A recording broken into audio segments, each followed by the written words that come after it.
My name is Mike. Years ago, my wife Angela and I moved to the beach with our 4 children. It was the happiest decision we ever made. I created a beach lifestyle brand called 30A, and now we travel the globe in search of beautiful beaches and happy souls. Leaving Metro Manila's 21.3 million inhabitants behind, Angela and I find ourselves on a decidedly less busy island called Palawan.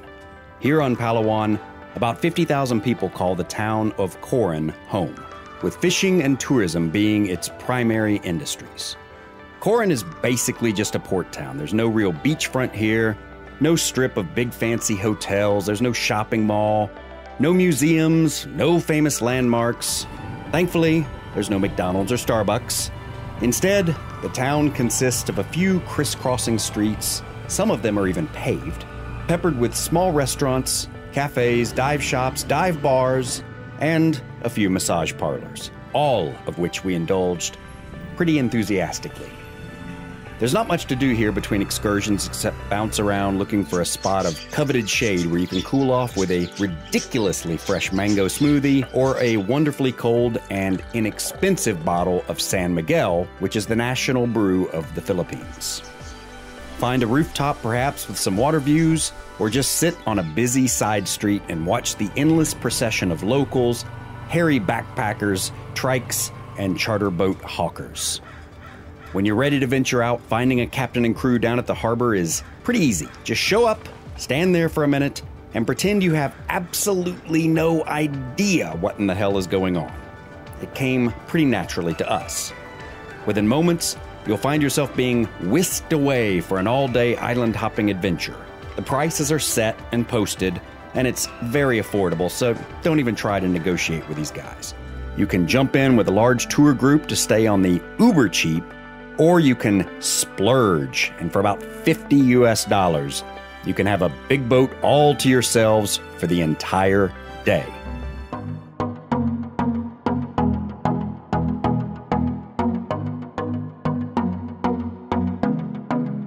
While the captain readied our good ship, provocatively named Sniper, one of the crew walked us to the nearby market where we loaded up on provisions, including fresh seafood, chicken, fruits, veggies, and plenty of water, and plenty of San Miguel, of course. With enough food, water, and beer to start a new island civilization should we need to, we set sail for the nearby Coron Island, a national preserve of coral reefs, clear water lagoons, hidden lakes, and pristine white sand beaches. For divers, there are a dozen sunken warships nearby, landing Coron on Forbes' top 10 best scuba diving sites in the world list. But even if you're not, the snorkeling here is accessible and excellent. One of the key advantages to hiring your own boat is that you can go against the trodden tourist track. Our captain took us to this reef first, called Smith Coral Garden. We had it completely to ourselves the entire time we were there.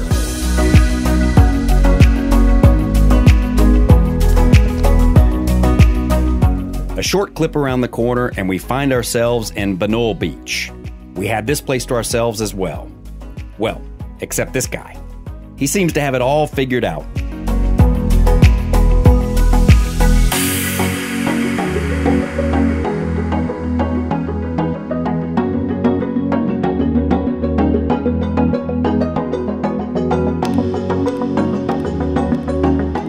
The scenery here is stunning. This is the Philippines we all dream about.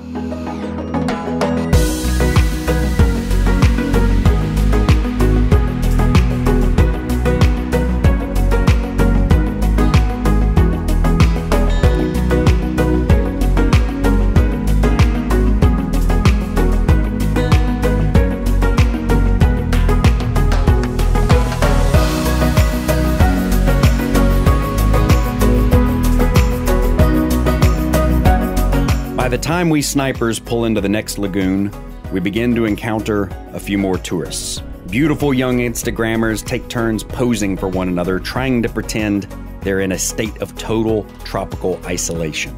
We throw on our life jackets and our flippers, and we jump out of the boat. Life jackets are required by law, following a few high-profile drownings in recent years.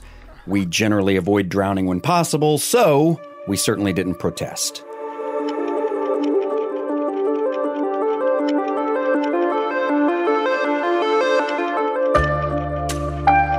Swimming through a rock passage, we enter the second lagoon.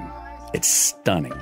It feels like a scene from King Kong or Jurassic Park, or maybe, based on all the life jackets, maybe it's a scene from Titanic. But in any case, it's truly cinematic. By the time we reach Cayugan Lake, the tourists are out in full force.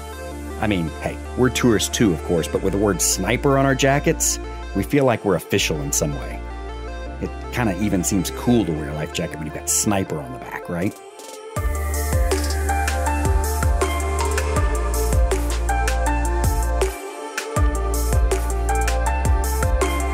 A steep 10-minute climb up some pretty sketchy steps brings you to one of the Philippines' trademark views. This is the Filipino money shot, certainly as far as their Department of Tourism is concerned. A steep walk down the other side and you discover Cayugan Lake. Although it looks similar to the Twin Lagoons, this is actually a freshwater lake. It's one of 11 on the island. Only 2 of the 11 lakes on the island are open to the public. The other 9 are reserved exclusively for the tribes who have always called this island home.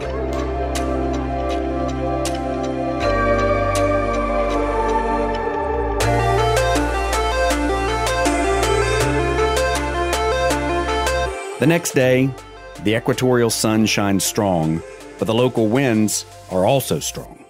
Too strong, in fact, for us to venture out to the other islands on our tropical punch list. Instead, we rent a motorbike and decide to explore the main island at our own pace. It's just $10 for a full 24 hours. No paperwork, no liability waiver, no insurance forms, no deposit. Here's my 500 pesos, here's your scooter and a helmet. Hopefully we'll see you sometime alive tomorrow. Why can't life always be this simple? With only a vague idea of where we are and much less where we're going, Angela and I scream down the Palawan Highway. Not necessarily screaming in terms of speed, but screaming at each other to watch the road, avoid potholes, pets, passersby, and so on. We rode for hours, stopping at random places along the way, taking in the peaks and valleys and vistas, and generally watching village life unfold around us. This is pretty out there, guys. This is what we love. This is truly what makes us happy. Eventually, at the end of some long, dusty roads, we found Okum Okum Beach on the far west side of a province known as Busuanga. Okum Okum Beach might not have the white sand sex appeal of Banol Beach, but what it lacks in brochure cover candidacy, it oozes in authenticity.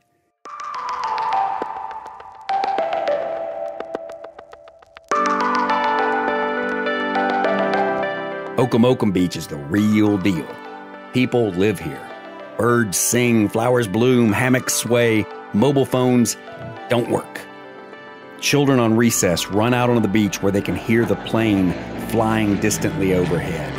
You can find a few rooms to rent here for cheap, and I mean dirt cheap. You can get a large waterfront cabana all day for $2. The Bamboo Hut restaurant serves fresh seafood and fruit. Fresh because, well, what's the alternative? If Banol Beach is the aloof, sexy model, then Okum Okum Beach is the kind of gal you want to settle down with. If you wanted to jump head first off the proverbial grid, this is exactly the kind of place you'd want to land. Jimmy Buffett sings about one particular harbor in one of my all-time favorite songs.